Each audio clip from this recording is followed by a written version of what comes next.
Hi friends, I am Sunit Sanghai from Rainbits investment. पिछले video में हमने डेट फंड रिलेटेड सारे डाउट्स जितने भी थे वो क्लियर किए थे पार्ट वन में। अगर आपने वो वीडियो नहीं देखा है तो पहले पॉज कीजिए, वो वीडियो देखिए और उसके बाद आइए इस वीडियो पे। पार्ट वन का लिंक आई बटन और नीचे डिस्क्रिप्शन में दे रहा हूं मैं।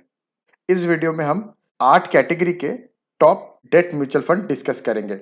वैसे तो 20 कैटेगरीज है डेट म्यूचुअल फंड की, लेकिन हम सिर्फ 8 कैटेगरीज को डिस्कस करेंगे क्योंकि बाकी 12 कैटेगरीज सिर्फ और सिर्फ रिटेल इन्वेस्टर को कंफ्यूज करने के लिए बनाई गई है। ये 8 कैटेगरी एनफ है आपके इन्वेस्टमेंट के लिए। वीडियो स्टार्ट करने से पहले आपसे रिक्वेस्ट है कि लाइक शेयर सब्सक्राइब करना मत भूलिएगा, ताकि यूट्यूब आपको और मेरे बाकी व्यूअर्स को भी ये वीडियोस रेकमेंड करे। तो चलिए वीडियो स्टार्ट करते हैं। अब अगर हम लिक्विड फंड की बात करें तो liquid fund less than 3 months के लिए इन्वेस्ट करते हैं, और इसका टॉप लिक्विड फंड की बात करें तो वो है आईसीआईसीआई प्रूडेंशियल लिक्विड फंड। इसकी एवरेज मैच्योरिटी 0.1 है, यानी ऑलमोस्ट 1.5 मंथ का इनका एवरेज मैच्योरिटी है। और वहीं अगर हम एवरेज क्रेडिट रेटिंग देखें तो ट्रिपल ए। यहीं अगर हम इसकी क्रेडिट क्वालिटी देखें तो क्रेडिट क्वालिटी हाई है, और वहीं इंटरेस्ट रेट सेंसिटिविटी देखें तो वो भी लो है। तो ये हम देख सकते हैं कि शॉर्टर ड्यूरेशन के फंड्स में ये चीज़ बहुत खास होती है, इंटरेस्ट रेट सेंसिटिविटी बहुत कम होती है। और अगर हम क्वालिटी ऑफ एसेट देखें तो देख सकते हैं आप कि A1+ कैश इक्विवेलेंट और सॉवरेन, इनमें ही इन्होंने इन्वेस्ट किया है। रिटर्न्स की बात करें तो रिटर्न्स जो है आप देख सकते हो कि कैटेगरी एवरेज के आसपास ही है रिटर्न्स। 0.2 0.3% का ही गैप है, तो बहुत ज़्यादा डिफरेंशिएटिंग फैक्टर नहीं होता है, लेकिन ओवरऑल अगर आप देखो तो काफ़ी अच्छा फंड है, काफ़ी अच्छा ब्रांड है। एक और चीज़ मैं यहाँ पे दिखाऊँ आपको तो ऑलमोस्ट 100 सिक्योरिटीज़ में इन्होंने इन्वेस्ट किया है। टॉप 5 की बात करें तो 20%, और टॉप 20 की बात करें तो ऑलमोस्ट 40%। यानी कि किसी एक पर्टिकुलर ऑर्गेनाइजेशन को इन्होंने अपना पैसा, बहुत ज़्यादा पैसा नहीं दिया है। तो ये बहुत अच्छी चीज़ होती है लिक्विडिटी और रिस्क मैनेजमेंट के पर्सपेक्टिव से। अल्ट्रा शॉर्ट टर्म फंड की बात करें तो 3 to 6 मंथ्स के लिए हमें इन्वेस्ट करना चाहिए, और टॉप फंड होगा ICICI prudential ultra short term fund. Average maturity 0.43 year की है, यानी ऑलमोस्ट 5 मंथ्स की एवरेज मेच्योरिटी है। वही यील्ड टू मेच्योरिटी देखें तो 4.91 है, और एवरेज क्रेडिट रेटिंग ट्रिपल है।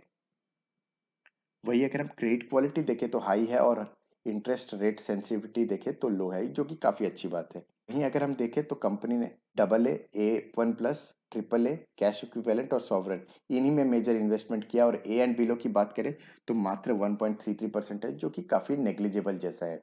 रिटर्न्स अगर हम देखें तो कैटेगरी एवरेज से बेटर रिटर्न्स है इनके 1 साल, 3 साल, 5 साल में। और अगर हम एवरेज होल्डिंग्स देखें तो 100 के ऊपर सिक्योरिटीज में इन्होंने इन्वेस्ट किया। टॉप 5 की बात करें तो 17%, और टॉप 20 की बात करें तो 40% इन्वेस्टमेंट है। तो एक अच्छा बैलेंस है for liquidity and risk management perspective. Short term fund की बात करें तो शॉर्ट टर्म हमें फोकस करना चाहिए 2 से 3 साल के लिए, और वहीं अगर बेस्ट फंड की बात करें तो ICICI prudential short term fund है। नंबर ऑफ सिक्योरिटीज की बात करें तो 200 के ऊपर नंबर ऑफ सिक्योरिटीज है। एवरेज मेच्योरिटी 2.4 ईयर्स है, और वहीं यील्ड टू मेच्योरिटी 5.11 है, और एवरेज क्रेडिट रेटिंग ट्रिपल है, जो कि काफ़ी अच्छी है। इंटरेस्ट रेट सब्सिडी की बात करें तो मीडियम है, तो 2.5 years interest rate subsidy medium ही होनी है। और वहीं क्रेडिट क्वालिटी की बात करें तो हाई है, तो कि काफ़ी अच्छी बात है। इन्वेस्टमेंट की क्रेडिट क्वालिटी अगर हम देखें तो ट्रिपल ए में इन्होंने इन्वेस्ट किया है, सॉवरेन में इन्वेस्ट किया है, डबल ए में इन्वेस्ट किया है, कैश इक्विवेलेंट में 10% है, और A1+ में 9% के आसपास है। तो काफ़ी अच्छा हेल्दी क्वालिटी ऑफ एसेट है। रिटर्न्स की बात करें तो इन्होंने कैटेगरी एवरेज से काफ़ी अच्छे रिटर्न्स दिए हैं। वहीं अगर हम होल्डिंग की बात करें तो 200 के ऊपर सिक्योरिटीज में इन्वेस्ट किया। टॉप 5 की बात करें तो 18% है, और टॉप 20 की बात करें तो लगभग 40% है। तो एक अच्छा बैलेंस है ऑफ द टोटल होल्डिंग्स। और वहीं पे अगर हम देखें तो बहुत ज़्यादा किसी एक पर्टिकुलर ऑर्गेनाइजेशन को बहुत ज़्यादा पैसा नहीं दिया है, तो इससे एक अच्छी लिक्विडिटी और क्रेडिट रिस्क मैनेज होती है।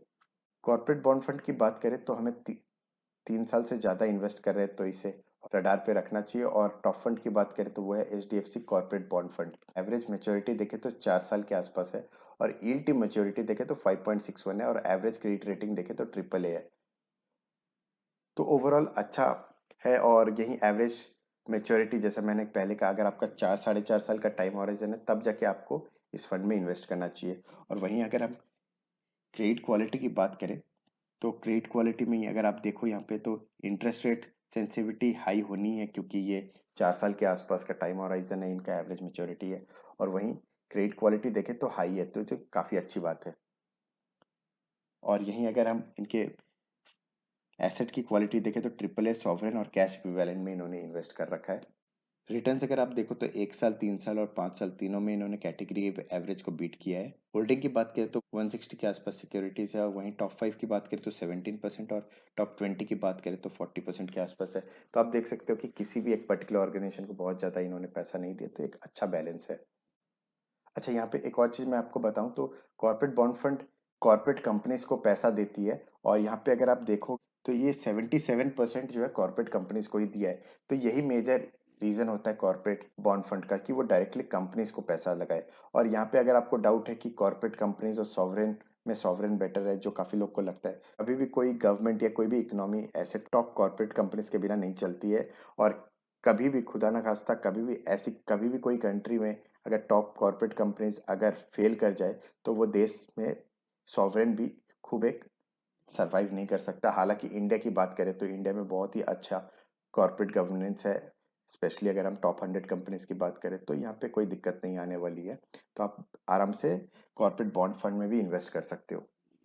फ्लोटिंग इंटरेस्ट रेट फंड की बात करें तो फ्लोटिंग इंटरेस्ट रेट फंड आपको 3 to 5 ईयर्स का टाइम हॉरिजन होने पे आपको इन्वेस्ट करना चाहिए। और टॉप फंड है ICICI prudential floating interest fund. इनके बॉन्ड्स वैसे रहते हैं जो कोई फिक्स्ड इंटरेस्ट रेट पे नहीं होते हैं, वो बेसिकली फ्लोटिंग इंटरेस्ट रेट होता है उनका। और जैसे जैसे आरबीआई के इंटरेस्ट रेट चेंज होते हैं उस हिसाब से उन बॉन्ड के इंटरेस्ट रेट चेंज होते हैं। तो मेजरली ये वैसे बॉन्ड्स में इन्वेस्ट करते हैं, और इस वजह से आप देखोगे कि इनके रिटर्न्स जो है वो मेजर और काफ़ी हद तक गवर्नमेंट के इंटरेस्ट रेट के हिसाब से ही फ्लोट करते हैं। एवरेज मेच्योरिटी 3.5 साल के आसपास है। यील्ड टू मेच्योरिटी 5% है, और वहीं एवरेज क्रेडिट रेटिंग देखें तो ट्रिपल ए जो काफ़ी अच्छा है। वही अगर हम क्रेडिट क्वालिटी की बात करें तो क्रेडिट क्वालिटी हाई है, और इंटरेस्ट सेंसिटिविटी की बात करें तो ये मीडियम है। मीडियम होने का रीज़न सिंपल सा है कि ये 3 साढ़े 3 साल के लिए निवेश करते हैं। और वहीं एसेट की क्वालिटी देखें तो sovereign, double A, triple A, A1+ और कैश इक्विवेलेंट इन्हीं में मेजरली इन्वेस्टमेंट है। और वहीं ए एंड बिलो की बात करें तो ये <1% है, जो हम मान के चल सकते हैं। रिटर्न्स की बात करें तो ये अबव कैटेगरी एवरेज रिटर्न्स है 1 साल, 3 साल, 5 साल में। होल्डिंग की बात करें तो टोटल 145 के आसपास सिक्योरिटीज है, और टॉप 5 की बात करें तो 34% और टॉप 20 की बात करें तो 60% है। तो यहाँ आप देख सकते हो कि टॉप 5 और टॉप 20 की होल्डिंग काफ़ी ज़्यादा है, बट यहाँ पे एक सेफ्टी हम मान सकते हैं क्योंकि इनकी होल्डिंग मेजरली सॉवरेन में 42% और डबल ए में 25% के आसपास है, और वहीं ट्रिपल ए की बात करें तो ऑलमोस्ट 20% है। तो काफ़ी अच्छे क्वालिटी ऑफ एसेट में इन्वेस्ट किया है, तो इस वजह से हम इनके थोड़े से ज़्यादा कॉन्सेंट्रेटेड बेट को भी हम मान के चल सकते हैं।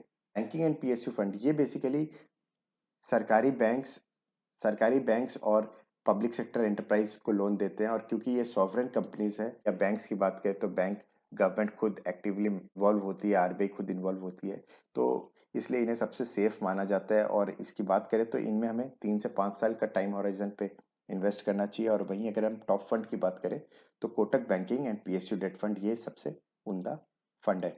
एवरेज मेच्योरिटी 3.46 ईयर यानी लगभग 3.5 साल का। और वहीं यील्ड टू मेच्योरिटी 5.5% के आसपास है, और average credit rating triple A है, जो काफ़ी अच्छा है। और वहीं अगर हम क्रेडिट क्वालिटी देखें यहाँ पे तो क्रेडिट क्वालिटी हाई है। और वहीं अगर हम इंटरेस्ट रेट सेंसिटिविटी की बात करें तो ये मीडियम है। मीडियम होने का मेजर रीज़न 3.5 साल की एवरेज मेच्योरिटी है।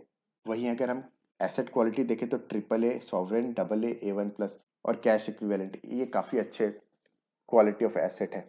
अगला कैटेगरी है गिल्ड फंड। गिल्ड फंड आपको लंबे अवधि के लिए निवेश करना है तब आपको गिल्ड फंड में इन्वेस्ट करना चाहिए। और वहीं टाइम हॉरिजन की बात करें तो 5 साल के ऊपर है। हालांकि ये जो 5 साल है, ये मैं आपको फिर से बता दूं, तो ये 5 साल एक टेंटेटिव है। एक्चुअली आप जो भी फंड में इन्वेस्ट कर रहे हो ना, उसकी एवरेज मेच्योरिटी देख के आपको डिसाइड करना चाहिए। और इसमें टॉप फंड अगर मुझे पसंद आया है जो वो है SBI magnum guild fund. Average maturity almost 4.5 years की है, वहीं यील्ड टू मेच्योरिटी लगभग 5% की है। और एवरेज क्रेडिट रेटिंग की बात करें तो यहाँ पे गवर्नमेंट ऑफ इंडिया की जो रेटिंग नहीं दी जाती है, क्योंकि सॉवरेन है, क्योंकि गवर्नमेंट बॉन्ड्स में इन्वेस्ट किया है, तो इसको सबसे सेफ और सबसे हाई क्वालिटी के एसेट माने जाते हैं। और वहीं अगर हम देखें तो इंटरेस्ट रेट सेंसिटिविटी हाई है, क्योंकि ये लंबे अवधि के लिए निवेश होते हैं। और वहीं अगर हम क्रेडिट क्वालिटी की बात करें तो ये हाई है ऑफ कोर्स, क्योंकि ये गवर्नमेंट बॉन्ड्स में इन्वेस्ट करते हैं। और जैसा हम देख सकते हैं कि एसेट क्वालिटी में मेजरली इन लोगों ने सॉवरेन में ही इन्वेस्ट किया है और कैश इक्विवेलेंट जो है ऑलमोस्ट 7.5% का है। तो ये कैश इक्विवेलेंट जो है वो बेसिकली आपकी लिक्विडिटी को भी दर्शाता है कि किस तरीके की लिक्विडिटी है। रिटर्न्स की बात करें तो ये अपने कैटेगरी एवरेज से काफ़ी अच्छे रिटर्न्स है।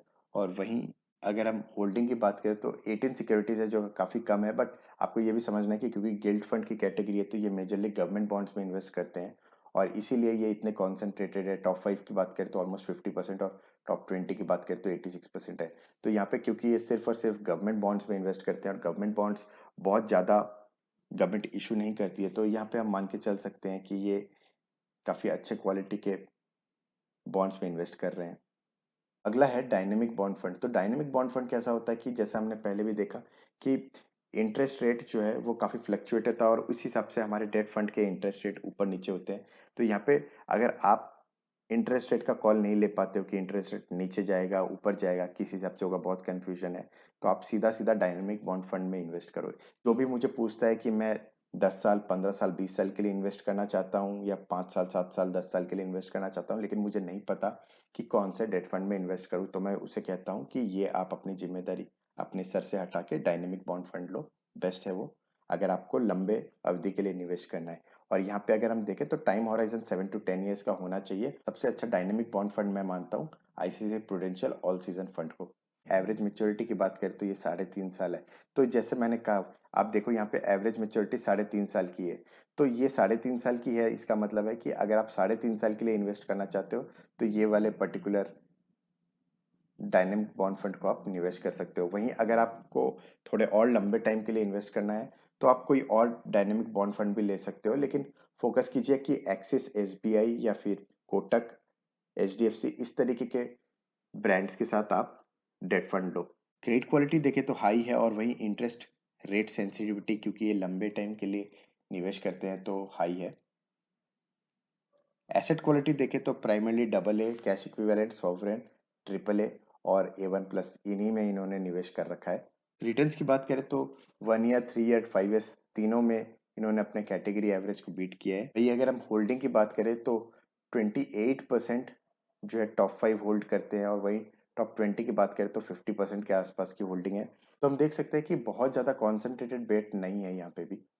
That's all for today. अगर वीडियो पसंद आए तो लाइक शेयर सब्सक्राइब करना मत भूलिएगा। अगर आपके दोस्तों को भी कंफ्यूजन है कौन से डेट फंड में इन्वेस्ट करना चाहिए या फिर डेट फंड में क्यों इन्वेस्ट करना चाहिए तो ये वीडियो उनसे जरूर शेयर कीजिएगा ताकि उनको भी पता चले कि सही तरीका इन्वेस्टमेंट का क्या है।